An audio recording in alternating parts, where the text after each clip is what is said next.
The Democratic Party don't do it. They don't do it that way. They got a thing that they call gerrymandering.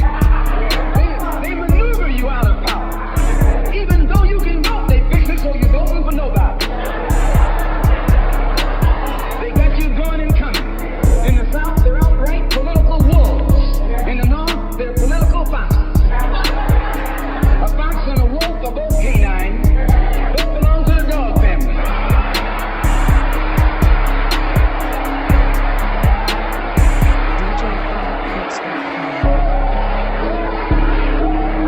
Now, you take your choice.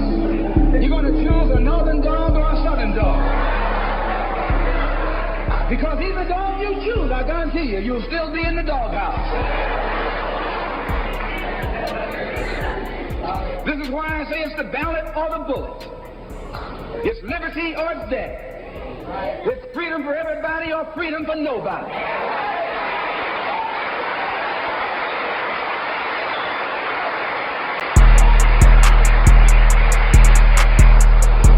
America today finds herself in a unique situation.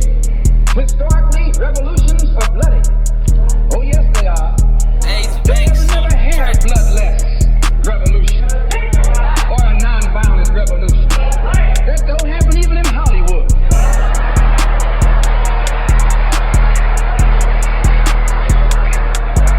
You don't have a revolution in which you love your enemy. And you don't have a revolution in which you're begging the system of exploitation to integrate you into it. Revolutions overturn systems. Revolutions destroy systems. A revolution is bloody. But America is in a unique position. She's the only country in history in a position actually to become involved in a bloodless revolution. The Russian Revolution was bloody. Chinese Revolution was bloody.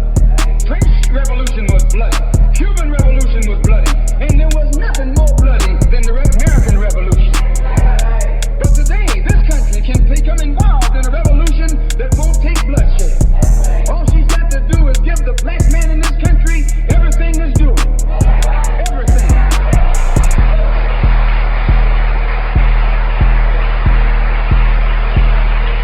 I hope that the white man can see this. Because if you don't see it, you're finished. If you don't see it, you're going to become involved in some action in which you don't have a chance. And we don't care anything about your atomic bomb. It's useless. Because other countries have atomic bombs. When 2 or 3 different countries have atomic bombs, nobody can use it. So it means that the white man today is without a weapon. If you want some action, you got to come on down to earth. And there's more black people on earth than there are white people.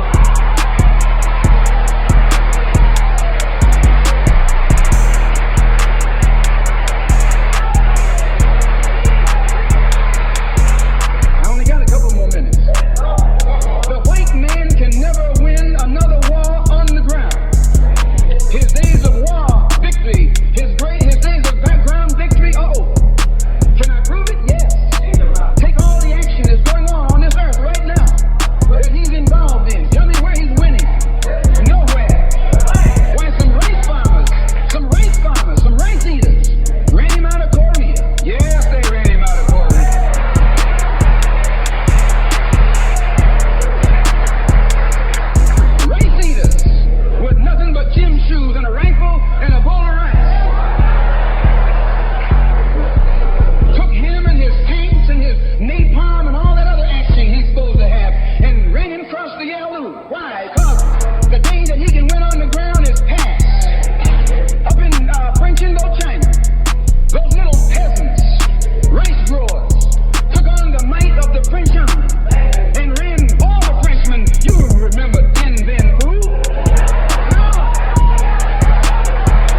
he's got tanks. He's brave when he's got planes. He's brave when he's got bombs. He's brave when he got a whole lot of company along with him. But you take that little man from Africa and Asia, turn him loose in the woods with a blade. DJ Kid, this a hit for sure. That's all he needs. All he needs is a blade. And when the sun comes down, goes down, and it's dark, it's even Steven.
I say in my conclusion, the only way we're going to solve it, we got to unite in unity and harmony. And black nationalism is the key. How are we going to overcome the tendency to be at each other's throats that always exists in our neighborhood? And the reason this tendency exists, the strategy of the white man has always been divide and conquer. He keeps us divided in order to conquer us. He tells you I'm for separation and you for integration and keep us fighting with each other. No, I'm not for separation and you're not for integration. What you and I are for is freedom.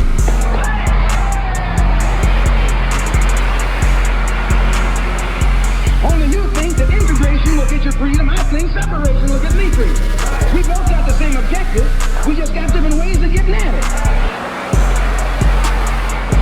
So I studied this man, Billy Graham, who preaches white nationalism. That's what he preaches.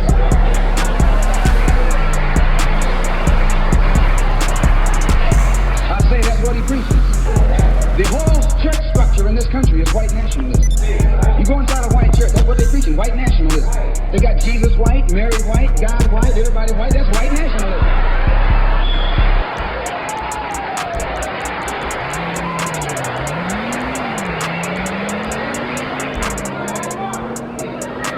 So what he does, the way he circumvents the jealousy and envy that he ordinarily would encourage among the heads of the church. Whenever you go into an area where the church already is, you're going to run into trouble. Because they got that thing, what you call it, syndicated. So they got a syndicate just like the racketeers have. I'm going to say what's on my mind because the preachers already proved to you that they got a syndicate.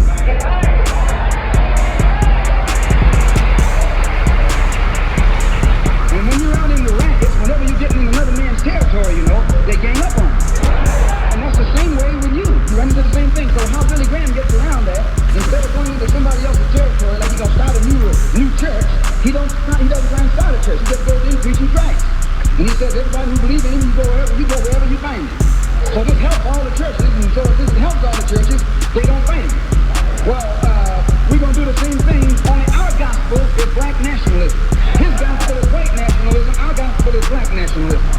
And the gospel of black nationalism, as I told you, means you should control the politics of your community, the economy of your community, and all of the society in which you live should be under your control. And once you feel that this philosophy will solve your problem, go join any church where that's preached. Don't join a church where white nationalism is preached. Now you can go to a Negro church and be exposed to white nationalism. But when you walk in a Negro church and a white Mary and some white angels, that Negro church is preaching white nationalism.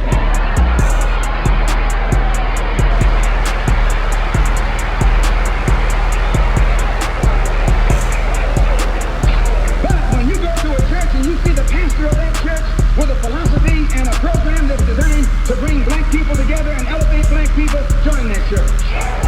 Join that church. If you see where the NAACP is preaching and practicing that which is designed to make black nationalism materialize, join NAACP.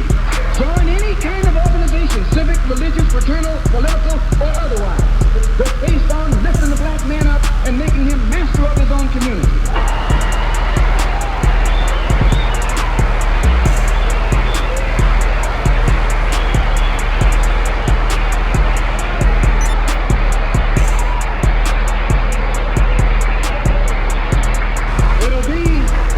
It'll be the ballot, or it'll be the vote.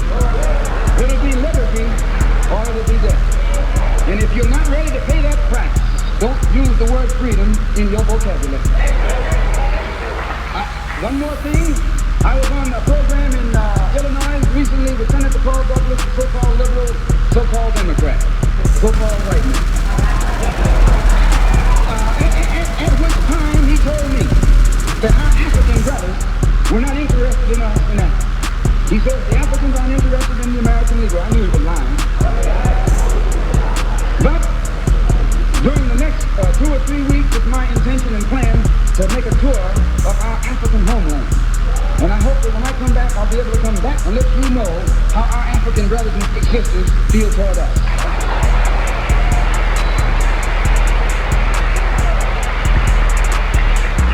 And I know before I go there that they love us.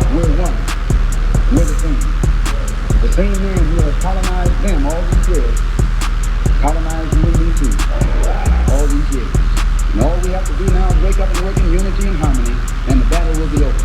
I want to thank the Freedom Now Party and the Goal. I want to thank Milton and Richard Henry for inviting me here this afternoon, and also Reverend Craig.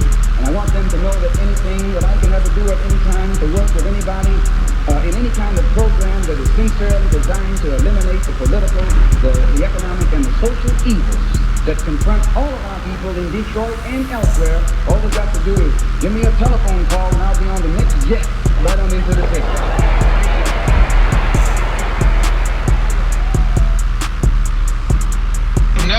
You can't open up a black store in a white community. White man won't even patronize you. And he's not wrong. He got sense enough to look out for himself. And it's you who don't have sense enough to look out for yourself.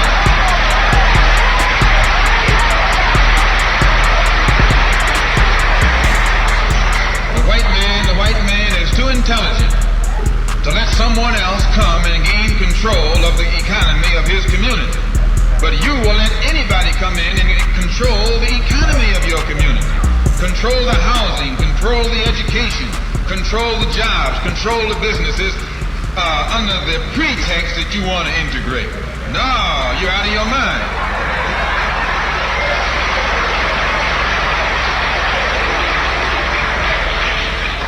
The economic philosophy of black nationalism only means that we have to become involved in a program of re-education to educate our people into the importance of knowing that when you spend your dollar out of the community in which you live, the community in which you spend your money becomes richer and richer. The community out of which you take your money becomes poorer and poorer. And because these Negroes who have been misled, misguided, are breaking their necks to take their money and spend it with the man is becoming richer and richer, and you're becoming poorer and poorer. And then what happens? The community in which you live becomes a slum. It becomes a ghetto. The conditions become run down. And then you have the audacity to complain about poor housing in a rundown community. Why, you run it down yourself when you take it out.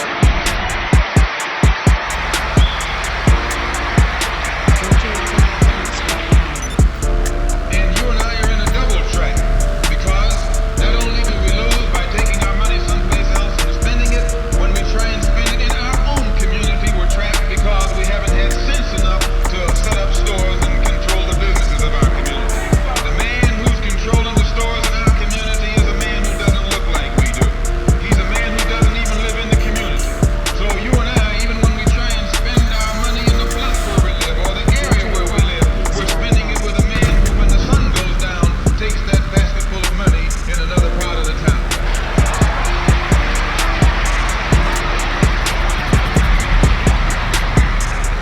So we're trapped, double trapped, triple trapped. Anywhere we go, we find that we're trapped. And every kind of solution that someone comes up with is just another trap. But the political and economic philosophy of black nationalism,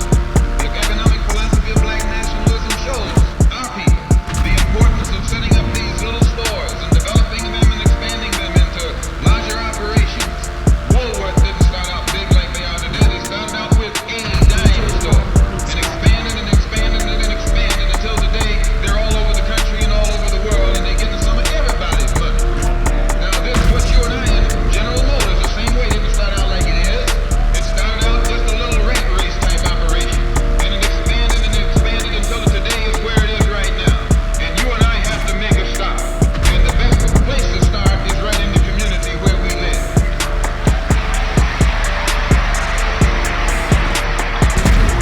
So our people not only have to be re-educated to the importance of supporting black business, but the black man himself has to be made aware of the importance of going into business.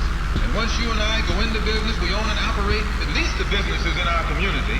What we will be doing is developing a situation wherein we will actually be able to create employment for the people in the community. And once you can create some employment in the community where you live, it will eliminate the necessity of you and me having to act ignorantly and disgracefully, boycotting and picketing some cracker someplace else, trying to beg in for a job. I think it's time to look at this from a different perspective, because anytime you have to rely on your enemy for a job, you're in bad shape. Writing has always been a really and he is your enemy. Anytime. You wouldn't be in this country if some enemy had kidnapped you and brought you here. Because I realized that I had a passion for travel. That was the first time that I really had to be vulnerable with my writing, and that's On the other hand, some of you think you came here on the Mayflower. Mayflower. Sidekick that's just there to tell me, like, hey, you're writing in a passive voice, or this is a really long run-on sentence. It helped me become a better. So as you can see, brothers and sisters, today, this afternoon, it's not our intention to discuss religion. We're going to forget religion. If we bring up religion, we'll be in an argument. And the best way to keep away from arguments and differences, as I said earlier, put your religion at home, in the closet. Keep it between you and your God. Because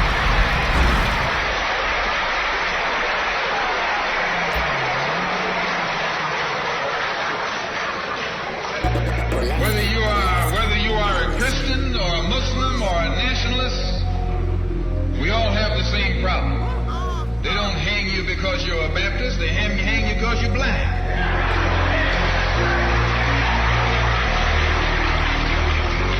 They don't attack me because I'm a Muslim, they attack me because I'm black. They attack all of us for the same reason. All of us catch hell from the same enemy. We're all in the same bag, in the same boat. We suffer political oppression, economic exploitation, and social degradation. All of them from the same enemy. The government has failed us. You can't deny that. Anytime you live in the 20th century, 1964, and you walking around here singing, "We shall overcome," the government has failed.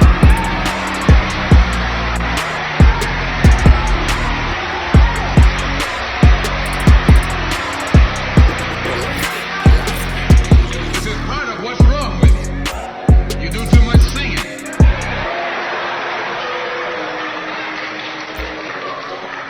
Today it's time to stop singing and start swinging.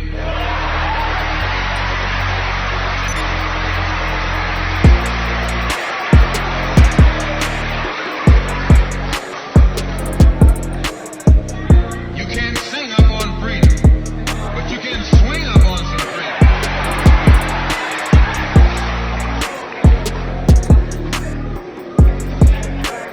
Cassius Clay can sing, but singing didn't help him to become the heavyweight champion of the world. Swinging helped him.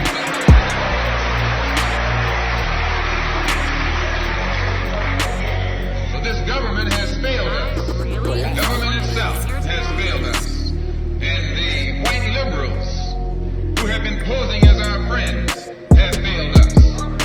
And once we see that all these other sources to which we've turned have failed, we stop turning to them and turn to ourselves. We need a self-help program. A do-it-yourself philosophy. A do-it-right-now philosophy. It's already too late philosophy. This is what you and I need to get with. And the only way we're going to solve our problem is with a self-help program. Before we can get a self-help program started, we have to have a self-help philosophy. Black nationalism is a self-help philosophy. What's so good about it, you can stay right in the church where you are and still take black nationalism as your philosophy. You can stay in any kind of civic organization that you belong to and still take black nationalism as your philosophy. You can be an atheist and still take black nationalism as your philosophy. This is a philosophy that eliminates the necessity for division and argument. Because if you're black, you should be thinking black. And if you're black and you're not thinking black at this late date, well, I'm sorry for you.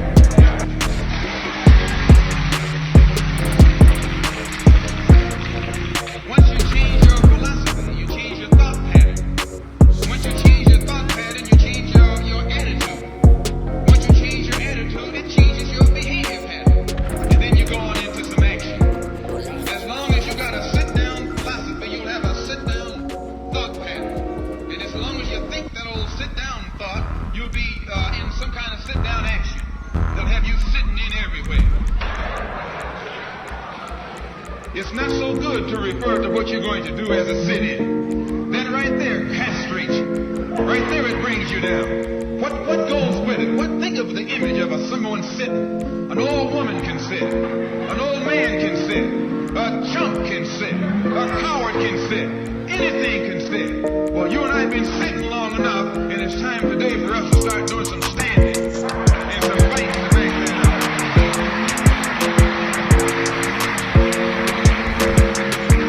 When we look at other parts of this earth upon which we live, we find that black, brown, red, and yellow people in Africa and Asia are getting their independence.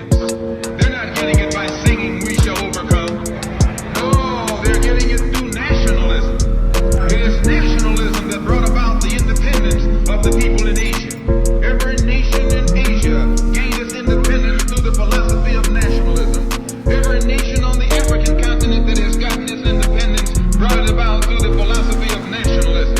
And it will take black nationalism that to bring about the freedom of 22 million Afro-Americans here in this country where we have suffered colonialism for the past 400 years.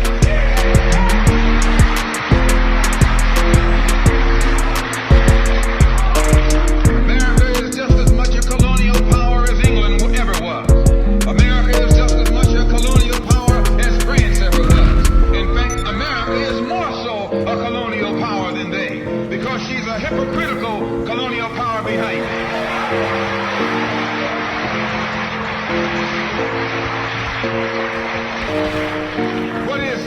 What do you call second-class citizenship?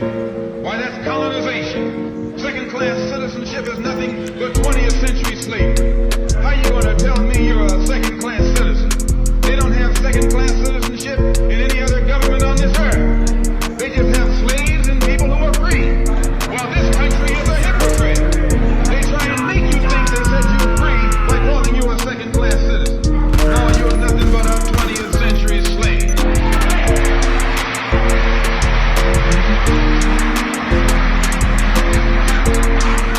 Just as it took nationalism to remove colonialism from Asia, looks like it might be the year of the ballot or the bullet.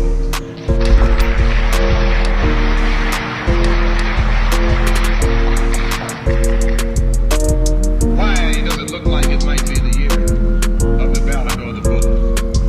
Because Negroes have listened to the trickery and the lies and the false promises of the white man now for too long. And they're fed up. They've become disenchanted. They've become disillusioned. They've become dissatisfied. And all of this has built up frustrations in the black community. This makes the black community throughout America today more explosive than all of the atomic bombs the Russians could ever invent. Whenever you got a racial powder keg sitting in your lap, you're in more trouble than if you had an atomic powder keg sitting in your lap. When a racial powder keg goes off, it doesn't care who it knocks out the way. Understand this, it's dangerous. And in 1964, this seems to be the year. Because what can the white man use now to fool us? After he put down that march on Washington, and you see all through that now, he tricked you, had you marching down to Washington. Yes, had you marching back and forth between the feet of a dead man named Lincoln and another dead man named George Washington, singing "We Shall Overcome."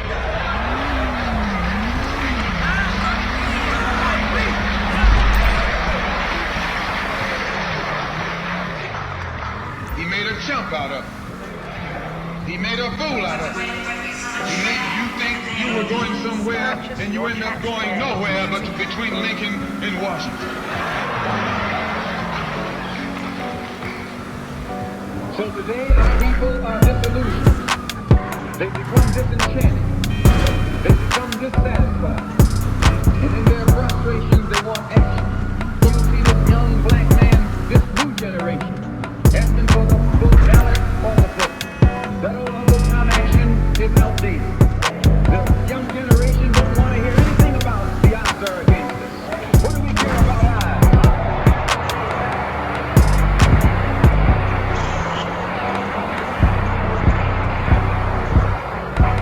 When this country here was first being founded, there were 13 colonies. The whites were colonized. They were fed up with this taxation without representation. So some of them stood up and said, liberty or death.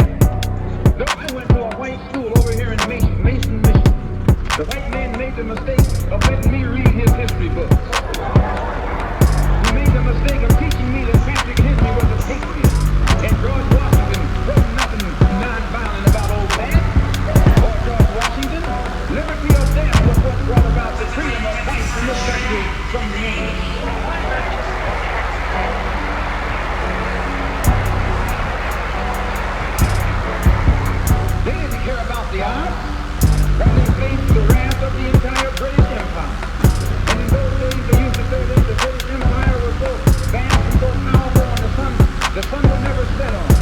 Listen how big it was.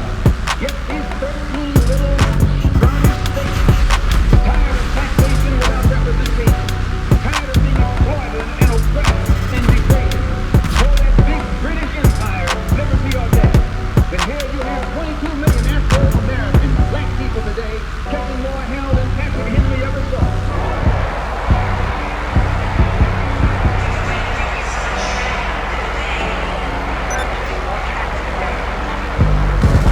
I'm here to tell you, in case you don't know, that you got a new generation of black people in this country who don't care anything whatsoever about ours.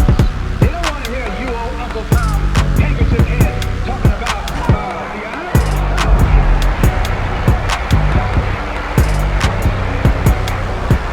This is a new generation. If they're going to draft these young black men and send them over to Korea or South Vietnam to face 800 million Chinese,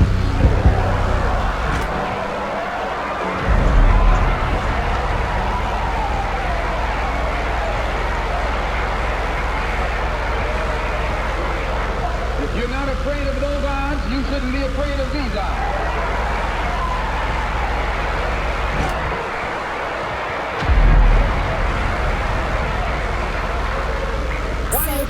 Why does this loom to be such an explosive political year? Because this is the year of politics. This is the year when all of the white politicians are going to come into the Negro community. You never see them until election time. You can't blame them until election time. They're going to come in with false promises. And as they make these false promises, they're going to feed our frustration. And this will only serve to make matters worse. I'm no politician. I'm not even a student of politics. I'm not a Republican, nor a Democrat, nor an American, and got sense enough to know.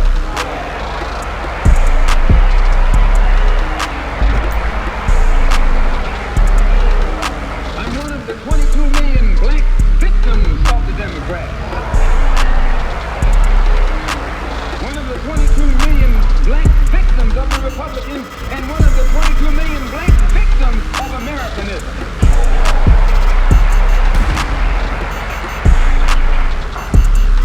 And when I speak, I don't speak as a Democrat or a Republican. I speak as a victim of America's so-called democracy. You and I have never seen democracy. All we've seen is hypocrisy.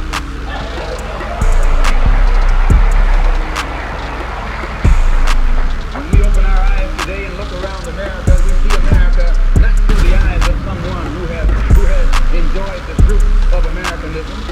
We see America through the eyes of someone who has been the victim of Americanism. We don't see any American dream. We've experienced only the American nightmare. We haven't benefited from America's democracy. We've only suffered from America's hypocrisy. And the generation that's coming up now can see it. And I'm not afraid to say it. If you go to jail, so what? If you're black, you were born in jail.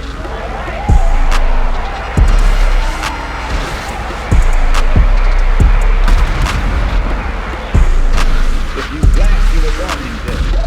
In the North as well as the South. Stop talking about the South. As long as you're south of the Canadian border, you're South.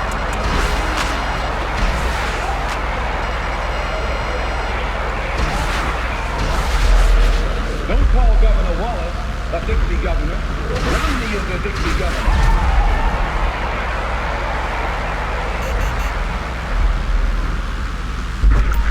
22 million black victims of Americanism are waking up, and they're gaining a new political consciousness, becoming politically mature.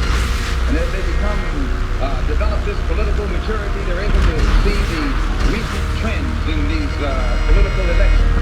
They see that whites are so evenly divided that every time they vote, the race is so close, they have to go back and count the votes all over again. Stutter, my brother, was that? Which means that any bloc, any minority that has a block of votes that stick together is in a strategic position. Either way you go, that's who gets it. You're in a position to determine who goes to the White House and who stay in the doghouse.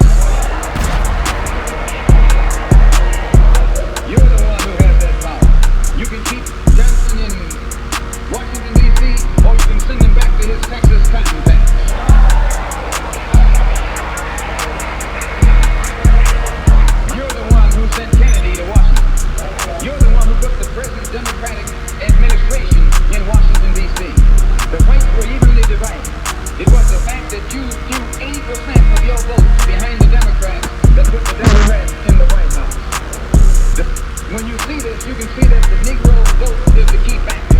And despite the fact that you are in a position to be the determining factor, what do you get out of it? The Democrats have been in Washington, D.C. only because of the Negro vote. They've been down there 4 years. And then all other legislation they wanted to bring up, they brought it up and got it out of the way, and now they bring up you. And now they bring up you. You put them first and they put you last. Because you're a chump.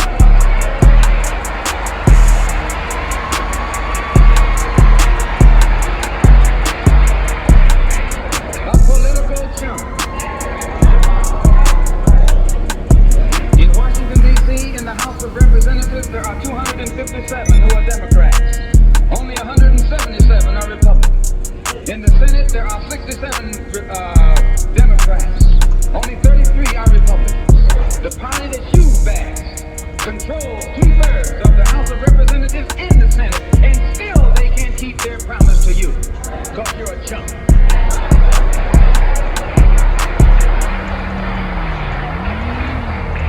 Anytime you throw your weight behind a political party that controls 2/3 of the government, and that party can't keep the promise that it made to you during election time, and you are dumb enough to walk around continuing to identify yourself with that party, you're not only a chump, but you're a traitor to your race.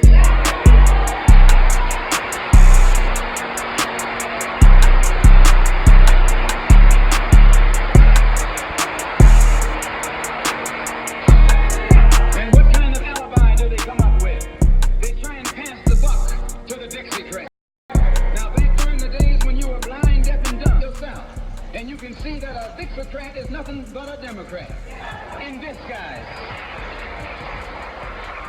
You look at the structure of the government that controls this country. It's controlled by 16 senatorial committees and 20 congressional committees. Of the 16 senatorial committees that run the government, 10 of them are in the hands of Southern segregationists. Of the 20 congressional committees that run the government, 12 of them are in the hands of Southern segregationists. And they're going to tell you and me that the South lost the war.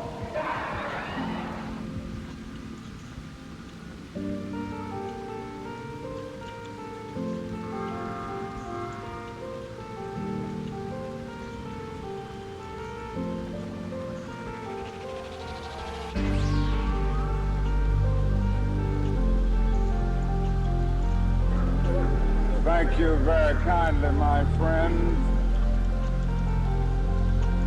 As I listen to Ralph Abernathy and his eloquent and generous introduction, and then thought about myself, I wondered who he was talking about.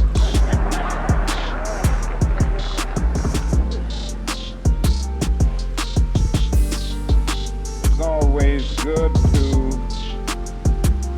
have your closest friend and associate to say something good about you. And Ralph Abernathy is the best friend that I have in the world.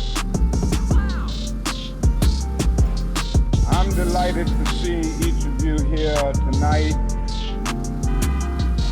in spite of a storm warning. You reveal that you are determined to go on anyhow. Something is happening in Memphis, something is happening in our world. And you know, if I was standing at the beginning of time with the possibility of taking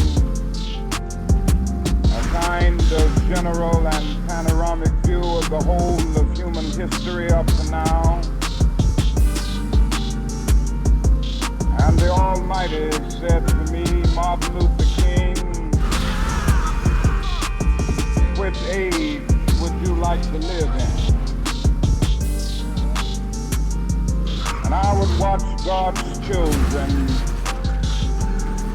in their magnificent trek from the dark dungeons of Egypt through, or rather across the Red Sea, through across the wilderness on toward the promised land. And in spite of its magnificence, I wouldn't stop there. I would move on by Greece and take my mind to Mount Olympus.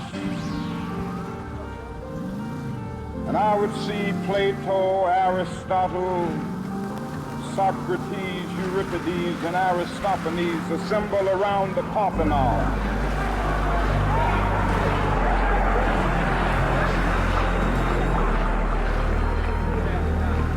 I would watch them around the Parthenon as they discuss the great and eternal issues of reality, but I wouldn't stop there. I would go on even to the great heyday of the Roman Empire. And I would see developments around there through various emperors and leaders, but I wouldn't stop there. I would even come up to the day of the Renaissance and get a quick picture of all that the Renaissance did for the cultural and aesthetic life of man, but I wouldn't stop there. I would even go by the way that the man for whom I'm named had his habitat. And I would come on up even to 1863 and watch a vacillating president by the name of Abraham Lincoln finally come to the conclusion that he had to sign the Emancipation Proclamation, but I wouldn't stop there.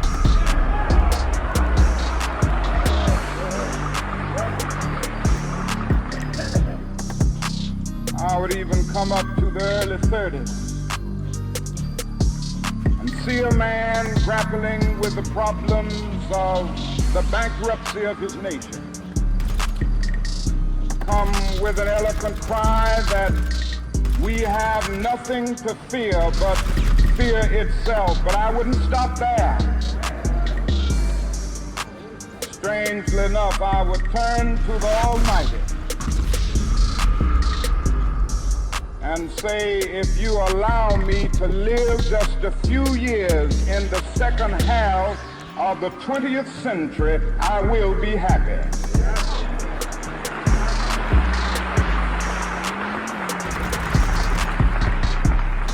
Now that's a strange statement to make because the world is all messed up.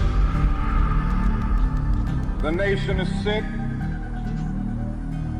Trouble is in the land, confusion all around. That's a strange statement.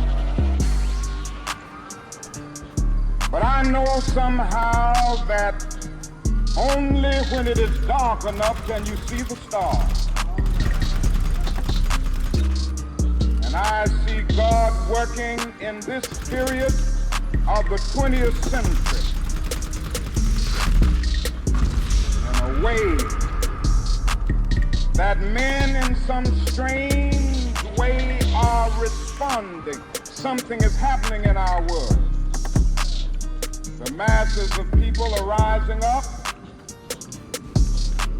and wherever they are assembled today, whether they are in Johannesburg, South Africa, Nairobi, Kenya, Accra, Ghana, New York City, Atlanta, Georgia, Jackson, Mississippi, or Memphis, Tennessee, the cry is always the same: we want to be free.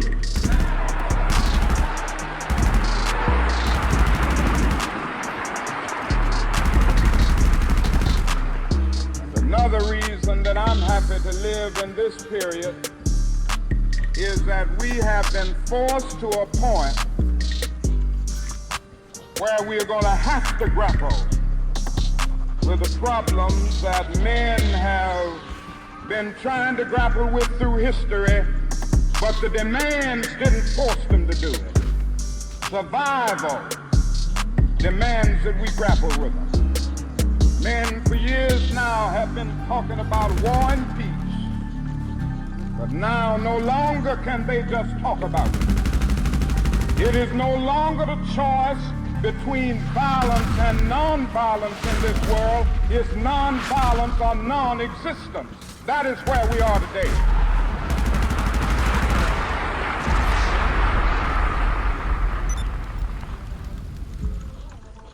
And also in the human rights revolution, if something isn't done and done in a hurry,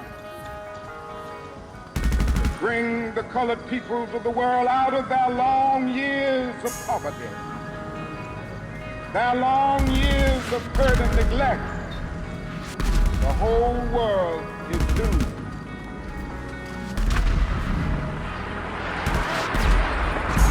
Now I'm just happy that God has allowed me to live in this period to see what is unfolding. And I'm happy that he's allowed me to be in Memphis. I can remember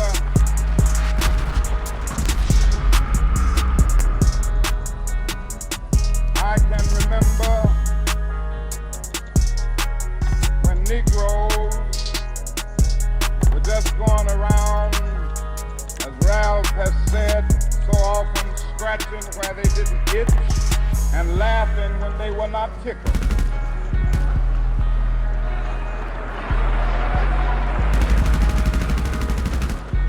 That day is all over.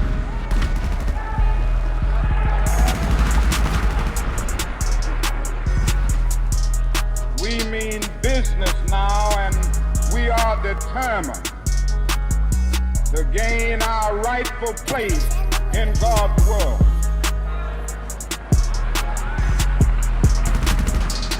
And that's all this whole thing is about. We aren't engaged in any negative protest and in any negative arguments with anybody. We are saying that we are determined to be men. We are determined to be people. We are saying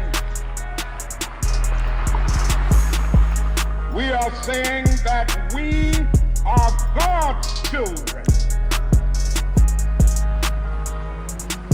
And if we are God's children, we don't have to live like we are forced to live. Now, what does all of this mean in this great period of history? It means that we've got to stay together. We've got to stay together and maintain unity. You know, whenever Pharaoh wanted to prolong the period of slavery in Egypt, he had a favorite formula for doing it. What was that? He kept the slaves fighting among themselves.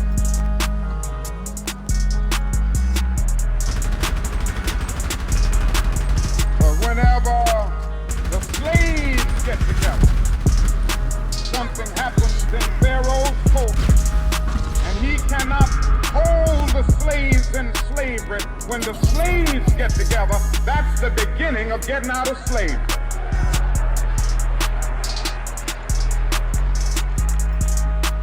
Now let us maintain unity. Secondly,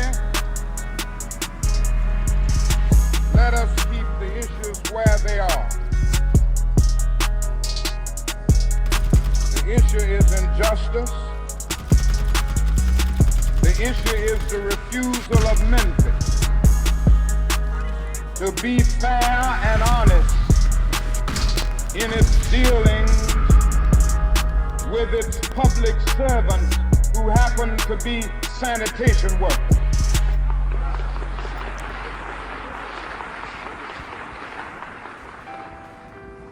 Now we've got to keep attention on that. That's always the problem with a little violence. You know what happened the other day, and the press dealt only with the window breaker.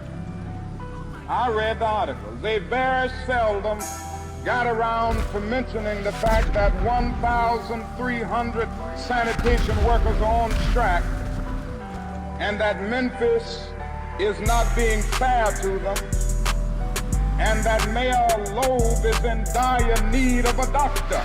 They didn't get around to that.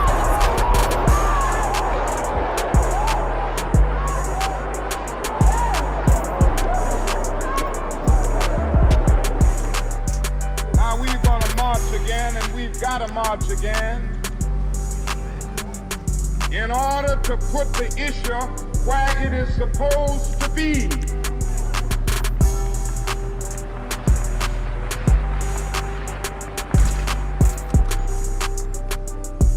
Force everybody to see that there are 1,300 of God's children here suffering.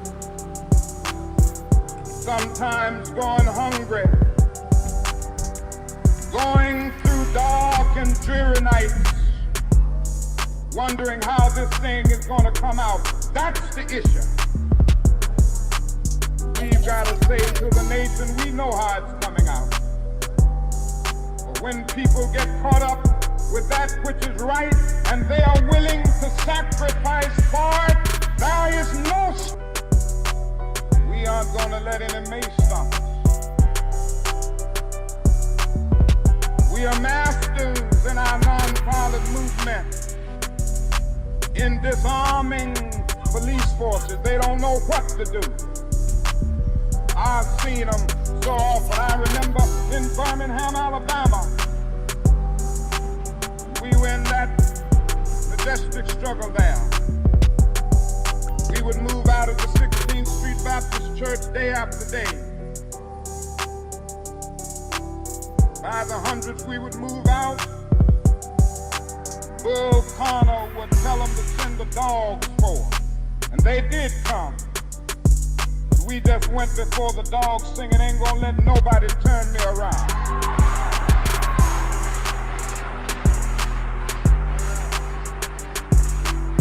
Bull Connor next would say, turn the fire hoses on. As I said to you the other night, Bull Connor didn't know history.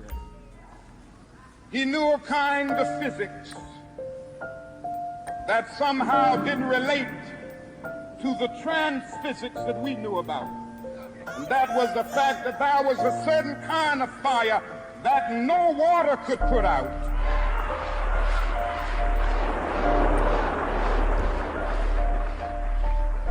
And we went before the fire hoses. We had known water. If we were Baptist or some other denomination, we had been immersed. If we were Methodist and some others, we had been sprinkled, but we knew water. That couldn't stop us.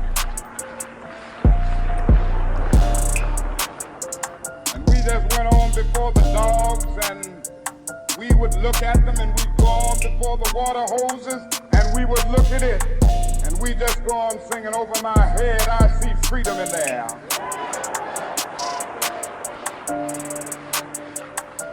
Then we would be thrown into paddy wagons, and sometimes we were stacked in there like sardines in a can.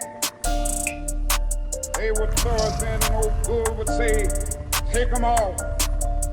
They did, and we would just go on in the paddy wagon singing, we shall overcome. And every now and then we get in jail, and we see the jailer looking through the window, being moved by our prayer.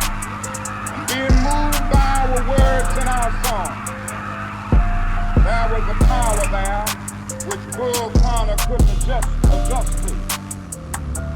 So we ended up transforming Bull into a steer, and we won our struggle in Birmingham.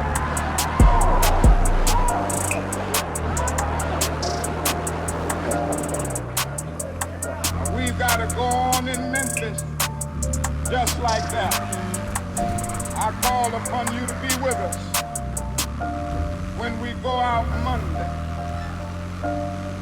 Now about injunction. We have an injunction, and we're going into court tomorrow morning to fight this illegal, unconstitutional injunction. All we say to America is be true to what you said on paper.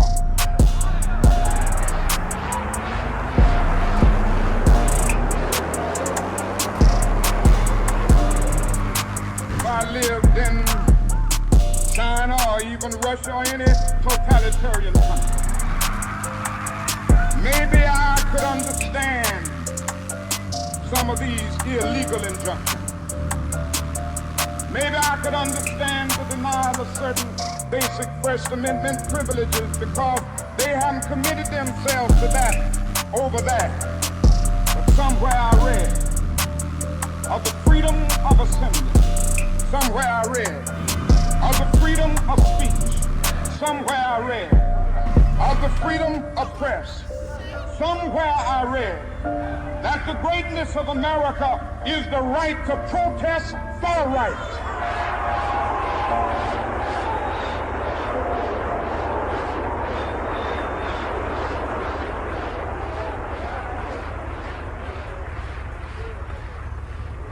So just as I say we aren't going to let any dogs or water hoses turn us around, we aren't going to let any injunction turn us around.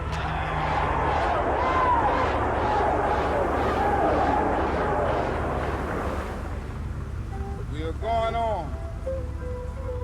We need all of you. You know what's beautiful to me? Is to see all of these ministers of the gospel. It's a marvelous picture. Who is it that is supposed to articulate the longings and aspirations of the people more than the preacher? Somehow the preacher must have a kind of fire shut up in his bones. And whenever injustice is around, he must tell it. Somehow the preacher must be an Amos. Said when God speaks, who can but prophesy? Again with Amos, let justice roll down like waters and righteousness like a mighty stream. Somehow the preacher must say with Jesus, the Spirit of the Lord is upon me because he has anointed me. He's anointed me to deal with the problems of the poor. And I want to commend the preacher under the leadership of these noble men, James Lawson, one who has been in this struggle for many years. He's been to jail for struggling. He's been kicked out of Vanderbilt University for this struggling, but he's still going on fighting for the rights of his people.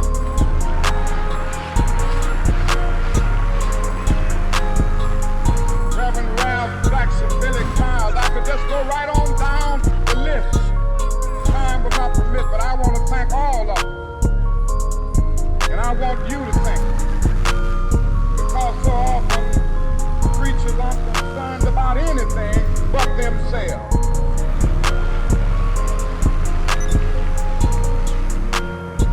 And I'm always happy to see a relevant ministry. It's all right to talk about long white robes over yonder and all of its symbolism. But ultimately, people want some suits and dresses and shoes to wear down here.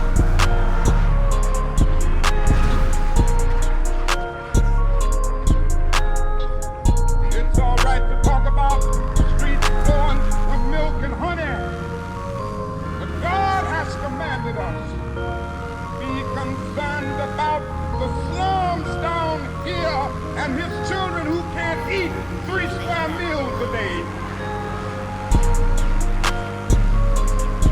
It's all right to talk about the New Jerusalem, but one day God's preacher must talk about the new New York, the new Atlanta, the new Philadelphia, the new Los Angeles, the new Memphis, Tennessee.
After you leave the United States, so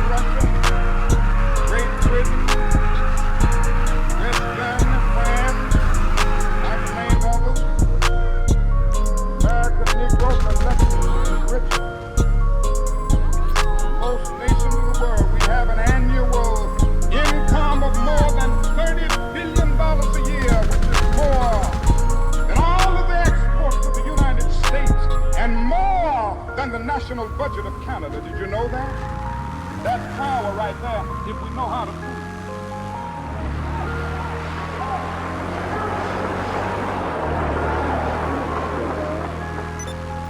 We don't have to argue with anybody.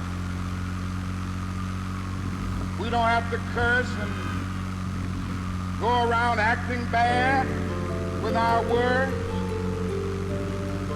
We don't need any bricks and puzzles. We don't need any Malcom cocktails. We just need to go around to these stores and to these massive industries in our country. Say, God sent us by here to say to you that you're not treating as children. And we come by here to ask you to make the first item on your agenda bad treatment where God's children are concerned. Now, if you're not prepared to do that, we do have an agenda that we must follow. Our agenda calls for withdrawing economic support from you.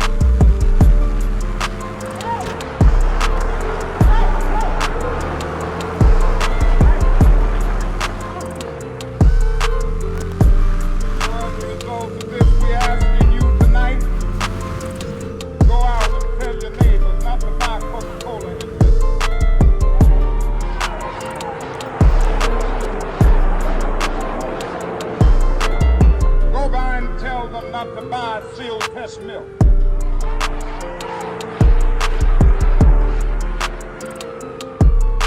Tell them not to buy what is all the bread, Wonder Bread. And what is all the bread come to Jesse? Tell them not to buy hard bread.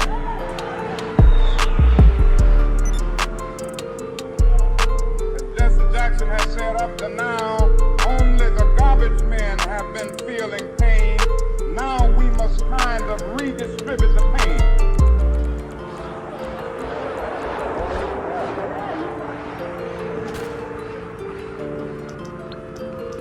We are choosing these companies because they have been fair in their hiring policies. Force Mutual, how can I be of service? Them because I they can do can that. begin the process. They are going to support the needs and the rights of these men who are on the track. Then they can move on downtown and tell Mayor Loeb to do what is right.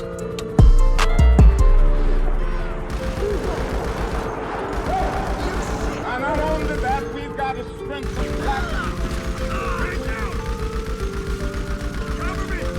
I call upon you to take your money out of the bank downtown and deposit your money in Tri-State Bank.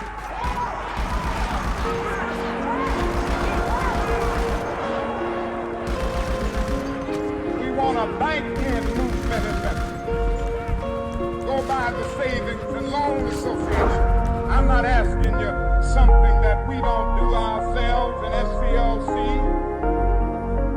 Judge Hooks and others will tell you that we have an account here in the Savings and Loan Association from the Southern Christian Leadership Conference. We are telling you to follow what we are doing. Put your money there. You have 6 or 7 black insurance companies here in the city of Memphis. Take out your insurance there. We want to have an insurance in.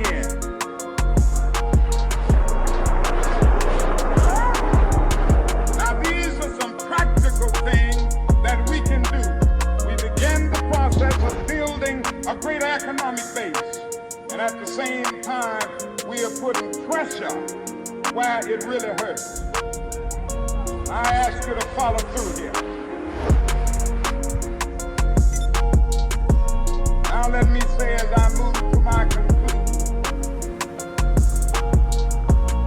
that we've got to give ourselves to this struggle until the end. Nothing would be more tragic than to stop at this point in Memphis.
You are here to judge between two conflicting testimonies. Somebody is lying. Now, reason stands like that. Reason is very clear here. That Private Jones, who had come from Sanford, North Carolina, would have no great desire to see Fred Hampton up in this trial.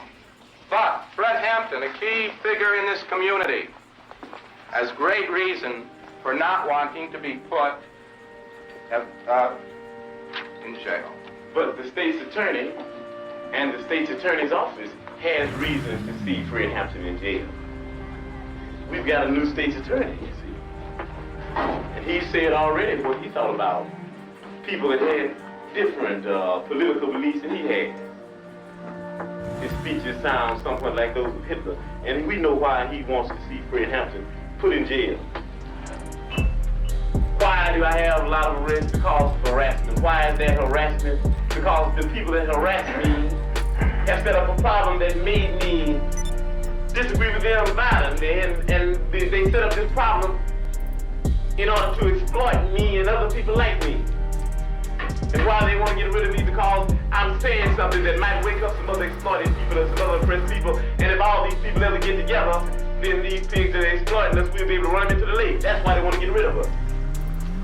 And it's just, it's sort of like a primary thing with me. I'm the first move that they'll make. I'm a part of the organization. Will be the first organization they'll move on because I happen to be a part of the organization, the Black Panther Party. That is the only organization, in fact, that has came out and stood up loud and clear saying that we don't care what anybody says, whether they have guns or not, and badges or 18 uniforms. If whenever they step outside the bounds of legality into the bounds of illegality, then we'll blow their brains out if they're bothering the people. And what makes them mad about that? They're constantly bothering the people. Anybody that's out there for the protection of the people happens to be in direct conflict with them. What makes them mad about it? What makes them mad about it is that they have black people and white poor people and red poor people and Puerto Rican poor people and Latin American Puerto Rican people of poor people of all descents. They have caught up in movements based on racism when the Black Panther Party stood up and said that we don't care what it is, but we're going to fight it with socialism. We stood up and said we're not going to fight reactionary pigs and reactionary state's attorneys like this and reactionary state's attorneys like Hanrahan with any other reactions on our part. We're going to fight their reactions where all of us people are getting together and have an international proletarian revolution. Right on. And that's saying all power to the people. Right on. That's saying that no matter what color you are, there's only two classes. And that's saying there's a class over here and there's a class over there. And the reason that this class over here has never did anything to get this class off its back because this is lower, this is upper. This is the oppressed, this is the oppressor. This is the exploited, this is the exploiter. And these people in this class have divided themselves. They say, I'm black and I hate white people. I'm white and I hate black people. I'm Latin American and I hate hillbillies. I'm hillbilly and I hate Indians. So we fight amongst each other. And you've heard the testimony of pigs here. You got pigs of all colors, you know that. You got pigs that are white, you got pigs that are black, you even got pigs that are black and white. Propagating the same type of madness that this buffoon Hanrahan would be propagating if he were here himself. And why? Because they want to keep you to believing that I'm your enemy and that everybody else that's black and that wears a lot of hair on his head and hair on his face, they want to keep you thinking that he's your enemy. Why? Because if ever you would disregard him and overlook him just for a minute and throw away that question of racism and start into dealing with a little logic, then there would be no one else you could attack other than Hanrahan, other than Daly, and other than Tricky Dicky Nixon. If you make the right decision, then the oppressed people of the world get complete satisfaction. I know you return a verdict of not guilty. Thank you.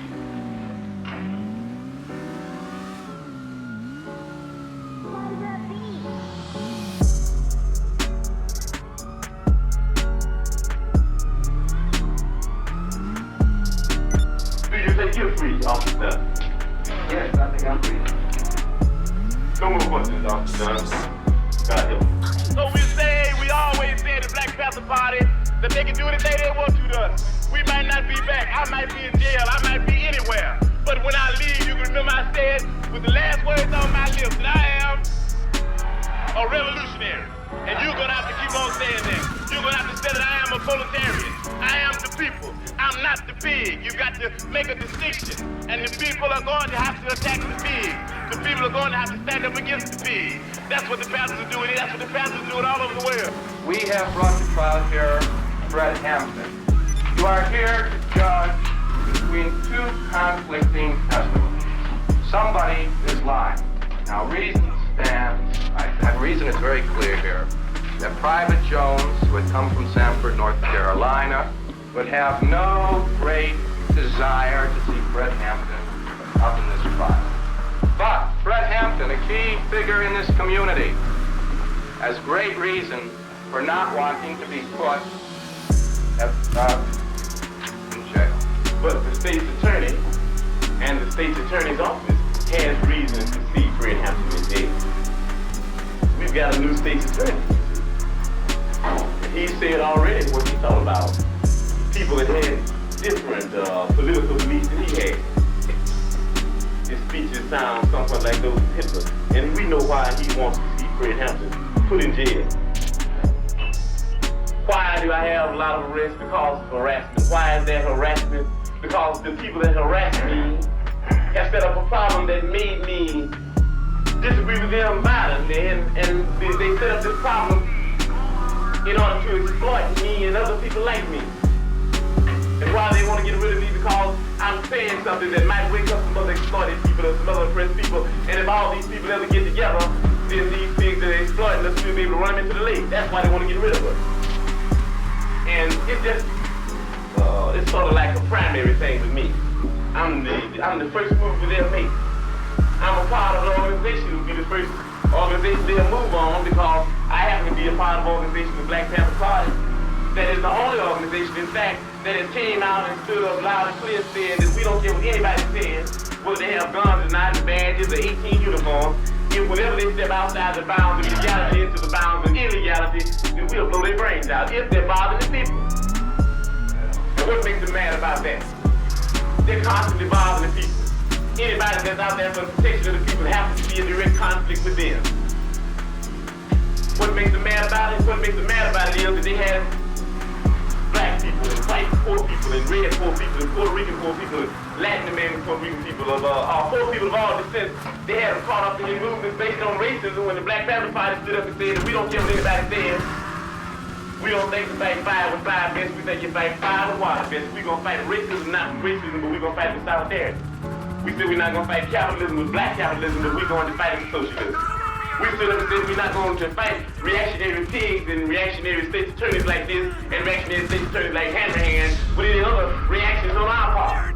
We're going to fight their reactions where all of us people are getting together and have an international proletarian revolution. Right on. And that's saying all power to the people. Right on. That's saying that no matter what color you are, there's only two classes.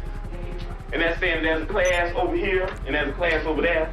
And the reason that this class over here has never did anything to get this class off its back because this is lower, this is upper. This is the oppressed, this is the oppressor. This is the exploited, this is the exploiter. And these people in this class have divided themselves. They say, I'm black and I hate white people. I'm white and I hate black people. I'm Latin American and I hate hillbillies. I'm hillbilly and I hate Indians. So we fight amongst each other. And you've heard the testimony of pigs here. You got pigs of all colors, you know that. You got pigs that are white, you got pigs that are black, you even got pigs that are black and white. Propagating the same type of madness that this buffoon Hanrahan would be propagating if he were here himself. And why? Because they want to keep you to believing that I'm your enemy, and that everybody else that's black and that wears a lot of hair on his head and hair on his face, they want to keep you thinking that he's your enemy. Why? Because if ever you would disregard him and overlook him just for a minute and throw away that question of racism and start dealing with a little logic, then there would be no one else you could attack other than Hanrahan, other than Daly, and other than Tricky Dicky Nixon. If you make the right decision, then the oppressed people of the world get complete satisfaction. I know you return a verdict of not guilty. Thank you.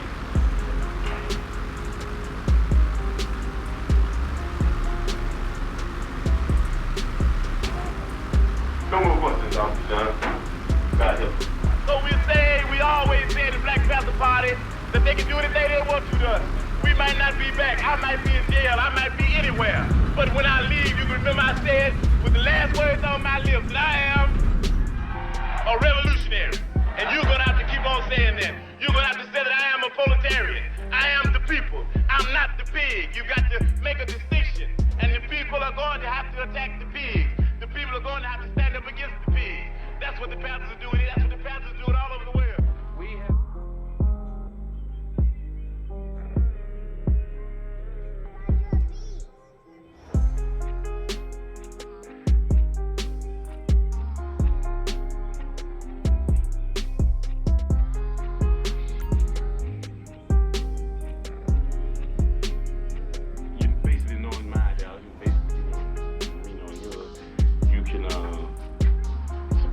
programs, is that what you're saying? Why not? And you believe in programs like the Breast for Children program and free health clinics? Right on, brother? We believe they're good things.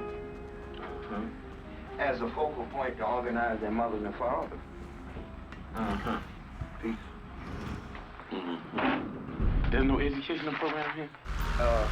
Just come out to social life. You set that up. I mean, we can't put everything on one piece of paper. These last few months have been amazing. I love you. Credit union? Credit union. Credit union, my brother. Are you hip to credit union? It is a deal. You go and buy them? Yeah, everything. Owned by the people. Run for it. And buy it. What will money be given out to people for? Well, the people would decide that. I need to know some more about it. I wish you had some more literature about the education thing. As far as we concerned, struggle. When we look at struggle, is that this depends on the education thing. Because this depends on the education. Well, the whole thing. No, but in the end, this you can form this with no education. No, not the way we talk about forming. You know, right. We talking about forming it right. You know, it's not on the paper. We didn't write it on the paper. Forming right. Let me give you an example. Yomo Kenyatta formed the excellent revolution with no education. And on the day of the end thing, Yomo told another something, well, you can educate hate the enemy, but I'm your brother. I helped you lead the revolution. Now I'm more afraid. Another example, Papa died in Haiti. Papa died in Haiti, hated everything white. Man, you couldn't put the white people in front of Papa Dot's face. But he moved all the white people out. He could go in and be a president because no education. And the people that have been educated, they just said that we don't hate the motherfuckers white people, we hate the oppressors, whether we be white, black, brown, or yellow. We got to know the educational program to find out what it's going to be in the finale. A lot of people, what Yomo Kenyatta is called not never a revolutionary, but an ex-revolutionary. So it's Papa Dot. They brought on successful revolution. That thing ain't under miles in the bit. Fancy freedom fighters, all that kind of action. What we saying is the end. You don't judge Castro now. You can't do it. Nobody knows we judge if Castro's going to be a revolutionary now. You know what I mean? We're talking about things, you know what I mean? China, the People's Republic, and even the states in here now, talking about even going on further into a communist state. That's what we're talking about. That was the revolution. But we got to understand here, the education program that you have to be able to figure out whether it will go on the right lines, whether people will end up in a situation where they can be able to really control themselves. You understand what I'm saying? With no education, the people take this local foundation and start stealing money because they won't be really educated to why it's the people thing anyway. You know what I'm saying? With no education, you have neo-colonialism instead of colonialism like you got in Africa now, like you got in Haiti. So what we're talking about is there has to be education program. That's very important. Matter of fact, we so important for us that a person has to go through the 6 weeks of our political education before he can consider himself a member of the party, able to even run down ideology for the party. Why? Because if they don't have the education, then they're nowhere. You know what I'm saying? They're nowhere because they don't even know why they're doing what they're doing. You might get people caught up in an emotionless movement. You understand? You might get them caught up in because they're poor and they want something. And then if they're not educated, they want more, and before you know it, they'll be capitalist, and before you know it, we have Negro imperialism.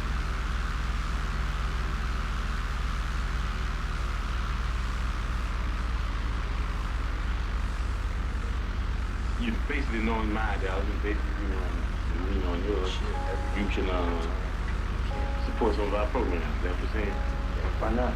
And you believe in programs like the Breast for Children program, free health clinics? Right on, brother? We believe they're good things. As a focal point to organize their mothers and fathers.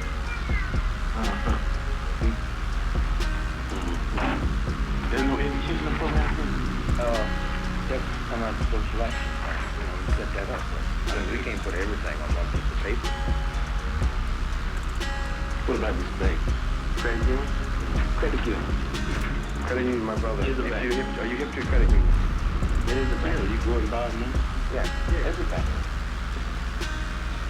Owned by the people. Run for the people. And by the people. What will money be given out to people for? Well, the people would decide that. You want to buy, whatever, the people in the community decide. You need some living room furniture, maybe? You need a car, maybe? See, I got it. The thing is, with me, you dig, I need to know some more about it. I wish you had some more literature about the education thing. Because, you dig, as far as we're concerned, struggle, the way we look at struggle, is that this depends on the education thing. Because this depends on the education. Well, the whole thing. No, but in this, you can form this with no education. No, not the way we talk about forming. Right. We talking about forming it right. It's not on tape. We didn't write it on the tape. Forming right. No. Let me give you an example. Yomo Kenyatta formed the excellent revolution with no education. And on the day that he is bad, Yomo told the motherfucker, well, you can educate hit the enemy, but I'm your brother. I help you beat the revolution. Now I'm more pressure. Another example, Papa Doc in Haiti. Papa Doc in Haiti hated everything white. Man, you couldn't put the white people in front of Papa Doc's face. But he moved all the white people out, and you could go in and be the president. Yeah, because of no education. And the people that have been educated, they said that we don't hate the motherfucker white people, we hate the oppressors, whether he be white, black, brown, or yellow. We got to know the education program to find out what is going to be in the fanatic. A lot of people work. Yomo Kenyatta is called not a mega-revolutionary, but an ex-revolutionary. So it's Papa Doc. They brought on some successful revolution. That thing in under my house was a bit. Baptist freedom fighters, all that kind of action. What we saying is the end. And now talking about even going on further into the communist state. That's what we talking about. That was a revolution. So we got to understand here the educational program that we have to be able to figure out whether it will go on the right lines, where the people will end up in a situation where they can be able to really control themselves. You know what I'm saying? With no education, the people take this local foundation and start stealing money because they won't be really educated to why it's the people thing anyway. You know what I'm saying? With no education, you have neo-colonialism instead of colonialism, like you got in Africa now, like you got in Haiti. So what we're talking about is there has to be education program. That's very important. Matter of fact, it's so important for us that a person has to go through the 6 weeks of our political education before we consider themselves a member of the party, able to even run down ideology for the party. Why? Because if they don't have an education, then they're nowhere. You dig what I'm saying?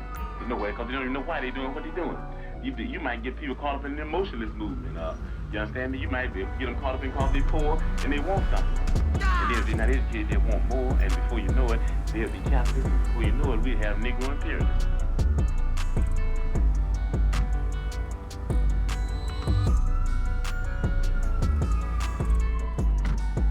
You basically knowing my ideology, basically you can support some of our programs. Is that what you're saying? Why not? And you believe in programs like the Flexible Children Program and free health clinics? Right on, brother? We believe they're good things. Okay. As a focal point to organize their mothers and fathers.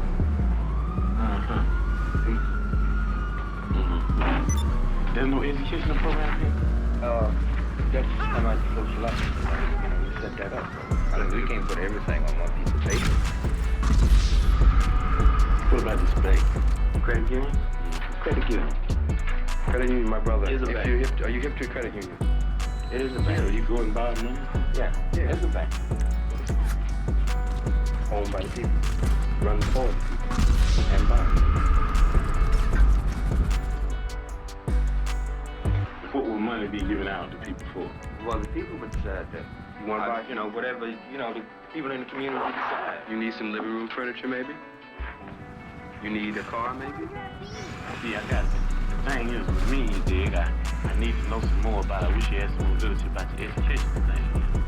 Because, you dig, as far as we're concerned, struggle, the way we look at struggle, is that this depends on the education thing.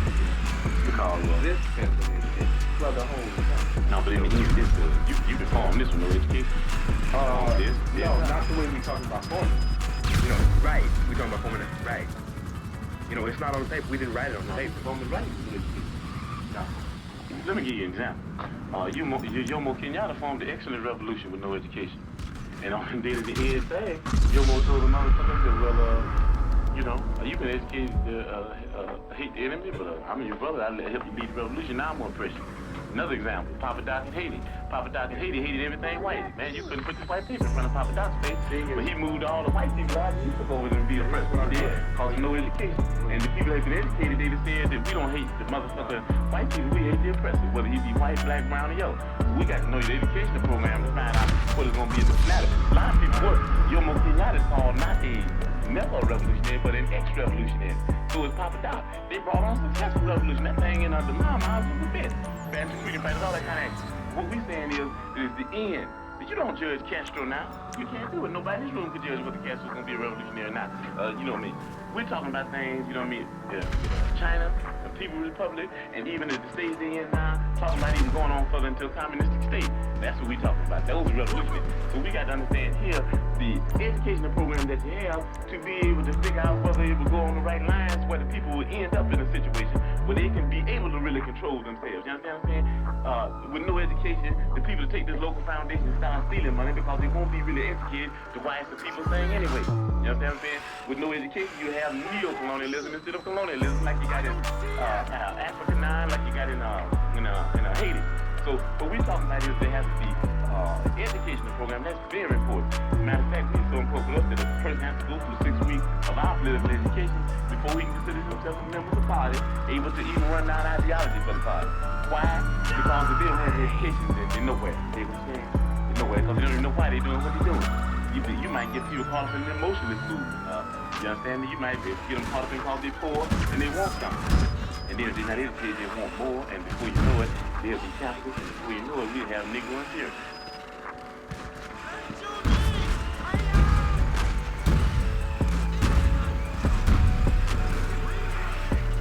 You basically know in mind, you can support some of our programs, you know what I'm saying? Why not? And you believe in programs like the Rescue Children program, and you know what I'm saying? We believe they're good things. As a focal point to organize their mothers and fathers.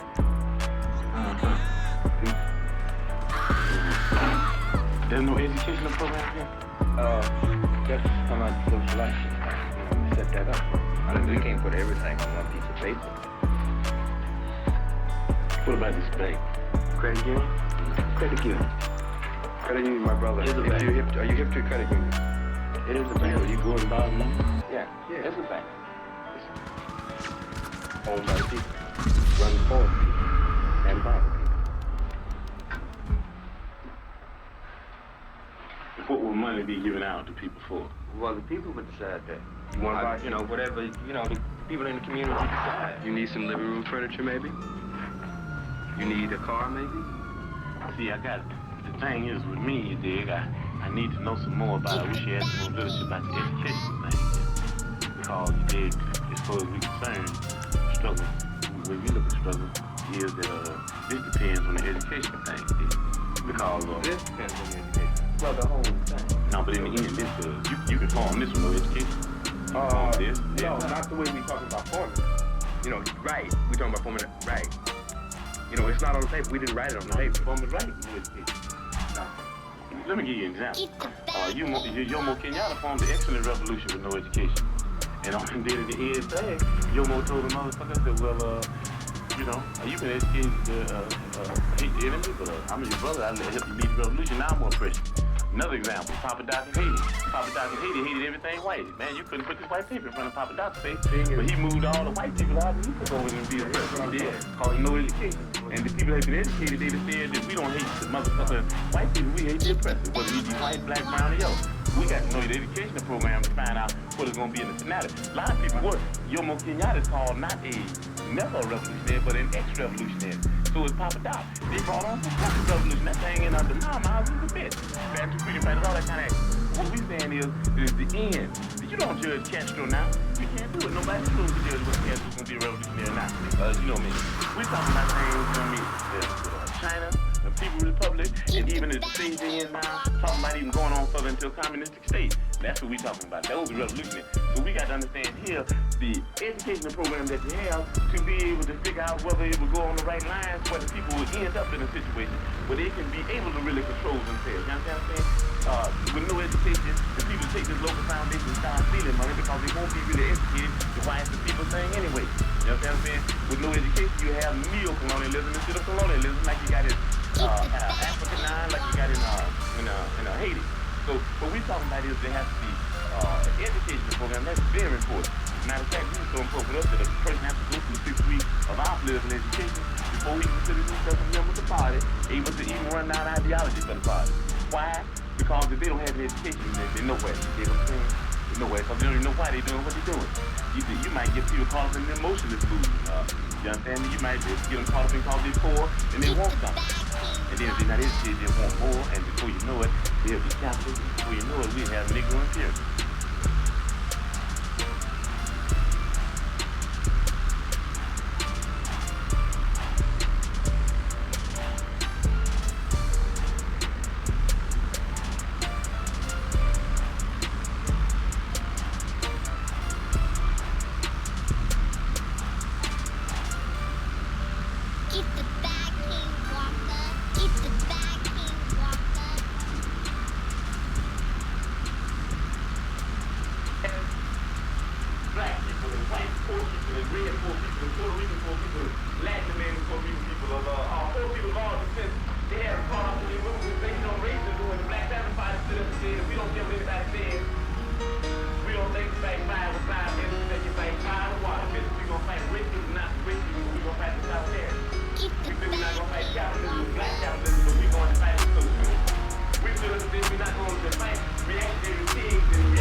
fight amongst each other.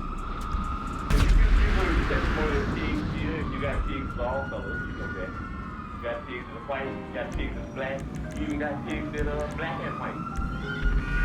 Propagating the same type of madness that this buffoon Hanrahan would be propagating you here himself. And why? Because they want to keep you to believing that I'm your enemy. And that everybody else that's black and that wears a lot of hair on his head and hair on his face, they want to keep you thinking that he's your enemy. Why? Because if ever you would see God, then overlook him just for a minute and throw away that question of racism and start dealing with little logic, then there would be no one else you could attack other than Hanrahan, other than David, and other than Tricky Dicky Nick. If you make the right decision, then the rest of you will get complete satisfaction. I know you return to be ready for not guilty. Thank you. What makes the man about it? What makes the man about it is that they have black people, white people, Latin American people of all people of all descent. They have fought up in the movement based on racism when the Black Panther Party stood up and said that we don't give anybody said. We don't think we fight 5 and 5 against we make you fight 5 and 1. We don't fight racism, not racism. We don't fight without that. We said we're not going to fight capitalism with black capitalism, but we're going to fight socialism. We stood up and said we're not going to fight reactionary pigs and reactionary state attorneys like this and reactionary state attorneys like Hanrahan with any other reactions on our part. We're going to fight their reactions with all of those people to get together and have an instant authoritarian revolution. That's saying no matter what color you are, you're going to class. And that's saying there's a class over here and there's a class over there. And the reason that this class over here has never did anything to get this class off its back because this is lower, this is upper. This is the oppressed, this is the oppressed, this is the exploited, this is the exploiter. And these people in this class have divided themselves and say, I'm black and I hate white people. I'm white and I hate black. I'm Latin big and I hate hillbilly. I'm hillbilly, I hate him. So we fight amongst each other. And you heard the testimony of pigs here. You got pigs of all colors. Okay? You got pigs that are white, you got pigs that are black, you even got pigs that are black and white. Propagating the same type of madness that this buffoon Hanrahan would be propagating if you would hear himself. And why? Because they want to keep you to believing that I'm your enemy, and that everybody else that's black and that wears a lot of hair on his head and hair on his face, they want to keep you thinking that he's your enemy. Why? Because if ever you disregard him, overlook him just for a minute and throw away that question of racism and start dealing with little logic, then there would be no one else you could attack other than Hanrahan, other than David, and other than Tricky Dicky Nick. If you make the right decision, you're going to press people in the world to keep that back. I know you return to be ready for not guilty. Thank you. What makes the man about it? What makes the man about it is they have black people and white poor people and red poor people and Puerto Rican poor people and Latin American poor Rican people of poor people of all descent. They have caught up in the movement based on racism when the Black Panther Party stood up and said that we don't care what anybody says. We don't think you fight 5 with 5 against you, say you fight 5 with 1 against. We're going to fight racism, not racism, but we're going to fight the solidarity. We said we're not going to fight capitalism with black capitalism, but we're going to fight socialism. We stood up and said we're not going to fight reactionary pigs and reactionary state attorneys like this and reactionary state attorneys like Hanrahan with any other reactions on our part. We're going to fight their reactions with all of those people to get together and have an international authoritarian revolution. And that's saying all power to me.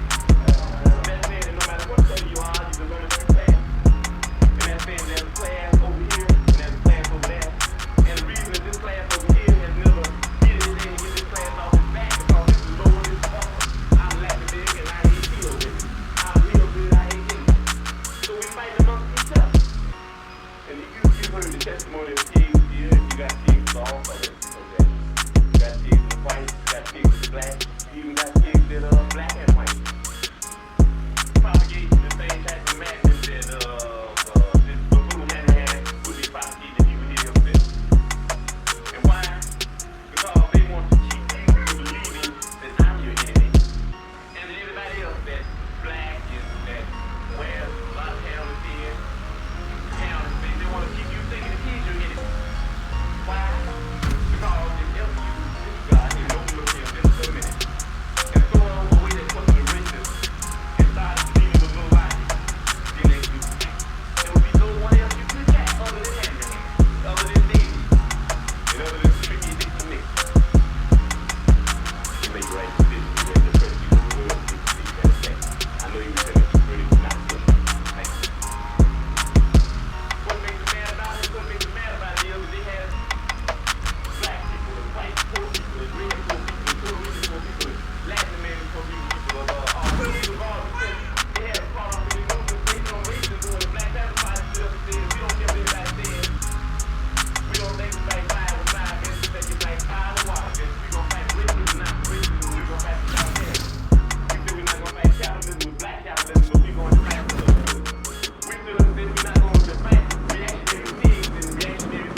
got the And sauce, that says boy. there's a class over here and there's a class over there.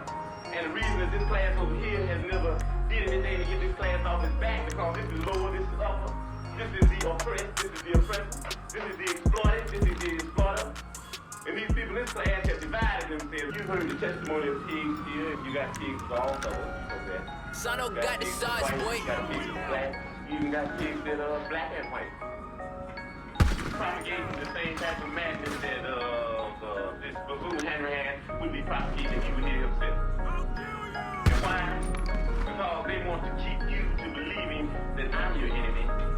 And that everybody else that's black and that wears a lot of hair on his head and hair on his face, they want to keep you thinking that he's your enemy. Why? Because whenever you do God, you don't look here just for a minute. And so the way that goes to the races and started to deal with little life. And there would be no one else to attack other than that, other than these, and other than tricky and make right decisions in the presence of the Lord. I know you said it's great, not you. What makes me mad about it? What makes me mad about it is they have black, poor people, and red poor people, Puerto Rican poor people, Latin American poor people, all poor people, all this. They have problems with it. They don't doing black everybody doing this. We don't get this out there. We don't think about 5 on 5 minutes. We think about 5 on 1 minute. We don't fight racism, not racism. We don't fight about that. We feel we're not going to fight capitalism, black capitalism, but we're going to fight socialism. We feel as if we're not going to fight reactionary things and reactionary things like this and reactionary things like Hammerhand, but any other reactions on our part. We're going to fight their reactions with all those people to get together and have an impact on the revolution. That's it, all power. That's it, no matter what color you are, you're going to be black. And that's it, there's a class over here, and there's a class over there. And the reason that this class over here has never did anything to get this class off its back because it's lower, this is upper. This is the oppressed, this is the oppressor. This is the exploited, this is the exploiter. And these people in this class have divided themselves and say, I'm black, and I hate white. I'm white, and I hate black. I'm Latin big, and I hate hillbilly. I'm hillbilly, and I hate hillbilly. So we fight amongst each other. And you heard the testimony of pigs here. You got pigs of all colors. You got pigs of white, you got pigs of black. You even got pigs that are black and white. Propagating the same type of madness that this buffoon Hammerhand would be propagating if you would hear himself. And why? Because they want to keep you to believing that I'm your enemy. And everybody else that's black and that wears a lot of hair on his head and hair on his face, they want to keep you thinking that he's your enemy. Why? Because if ever you disregard him and overlook him just for a minute and throw away that question of racism and start to dealing with a little logic, then there would be no one else. Son got the sauce, boy.